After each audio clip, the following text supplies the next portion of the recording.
Come on in and welcome to my kitchen. Before I go further, happy Thanksgiving. I'm thankful for you guys. I'm thankful for you for always being here to watch and learn. So, in our last video, we learned how to make ofe onugbo, aka bitter leaf soup. And in that video, I highlighted common mistakes that you or other beginners or me myself make while making ofe onugbo. If you are yet to watch that video, I'll be leaving a link for you in the description section. You can go ahead and watch that video. In today's video, I'll simply be showing you how to make yam and vegetable sauce.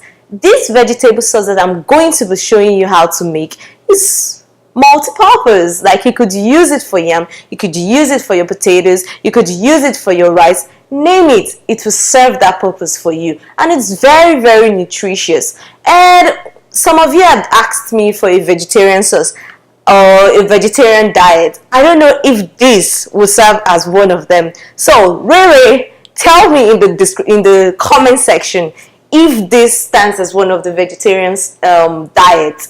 And if not, don't worry, I'll look for something to make for you. I'm really not a vegetarian, but because of you, I'm going to go learn how to make one of those diets, and I would put it up in my channel for you.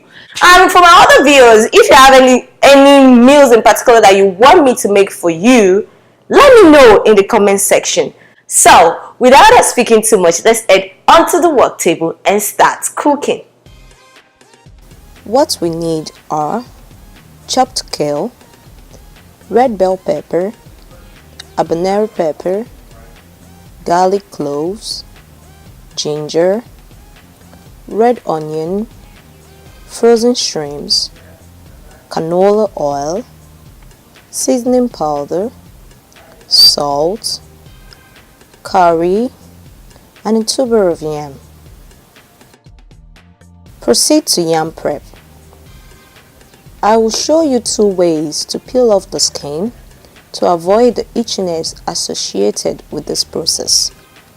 Method 1 requires you to rub oil on your hands. Notice I am going beyond my wrist, as it is possible for the yam peel to touch that part as well. Once protected, take your paring knife and peel off the skin as shown. Use a light pressure, just like you would peel pineapple or potatoes, to minimize cutting excess flesh and wasting your yam. I will mention though that this process will require some practice to minimize the wastage talked about.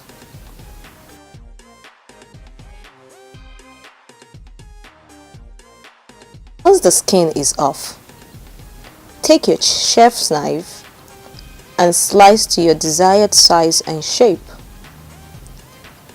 A rule: the larger and thicker the cut, the longer it will take to cook, and vice versa.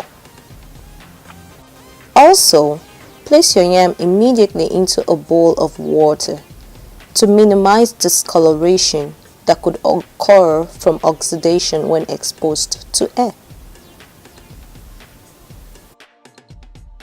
Let's go to number 2. Get 2 cleaned plastic bags and wrap around your hand, extending beyond your wrist as shown. Then slice your yam into round disc shape like so.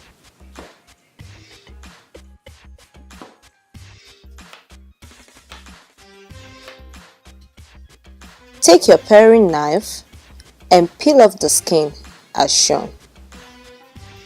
When compared to the first, you have a better control of the amount of skin taken off with this method.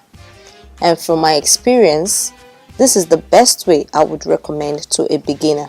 On the other hand, with time and practice, method 1 makes you look more like a pro and is much more faster, thus discoloration chance is minimized. After peeling and slicing, clear off the skin with the wrap still intact.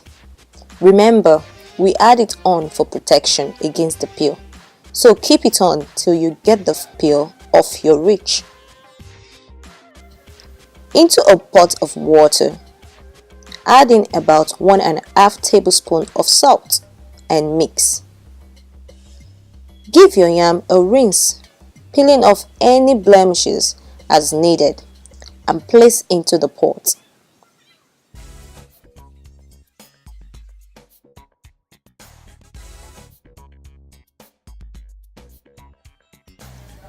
Bring the content to a boil. Let me show you how to store your remaining yam for later use. Drain the yam cubes, then drizzle on some oil on it to prevent them from sticking together, and toss them around to coat them very well. Once well coated, transfer into a freezer-safe bowl, seal and place in the freezer. While your yam is boiling, let us continue with ingredient prep. Thaw your frozen shrimp fast like shown, or place it in the refrigerator some hours before cooking. Sprinkle about half to 1 teaspoon of salt, depending on the quantity of shrimp you're using. Pour into a bowl and place in your refrigerator to rest. Let's check on our yam. It should be boiling by now. Open up your lid a bit to avoid spillover and continue cooking. The next stage is the pepper mix prep, and I urge you to pay close attention. Cut your onion and peppers into small chunks of similar sizes for uniformity. I like to leave in the red bell pepper seeds in it, as I find it adds more flavor to the sauce, and seeing those seeds are appealing to the eyes. Start with your similar sized garlic and ginger. Follow up with your habanero pepper and onions.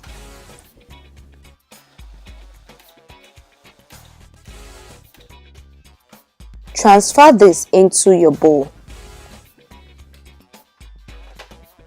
Place back and pulse your bell pepper in small batches for better control of the uniformity.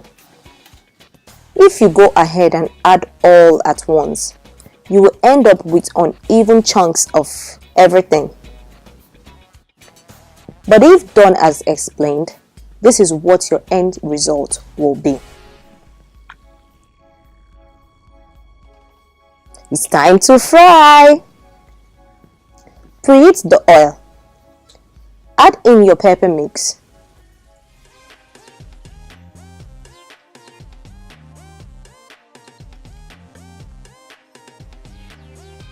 And let it cook under high heat for like 10 minutes or until the liquid is very reduced. You will know that your yam is ready when your knife pierces through with no resistance at all. Cover your lid and drain out the excess water, and place back on your stove to completely dry out under very low heat setting. At this stage, your pepper mix is completely void of its liquid. Add in your seasoning powder and curry.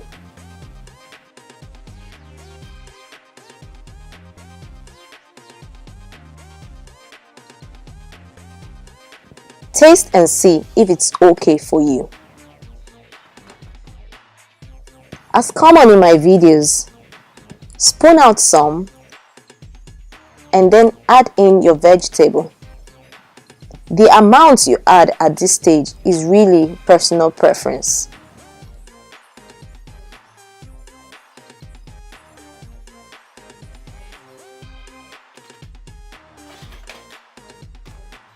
Let me show you the finished yam look. After some minutes, once heated through. Stir in your shrimps and cook until the shrimp turns pink, like so. At this stage, our yummilicious sauce is ready. I really do hope you try out this meal, and remember to leave me a feedback in the comment section. If you're new to my channel and like what you see, click that subscribe button, ring your notification bell for instant updates on my uploads. To my returning viewers, this lady right here is happy to have you back here. Until next time when I see you again, let's learn and cook together. Bye-bye.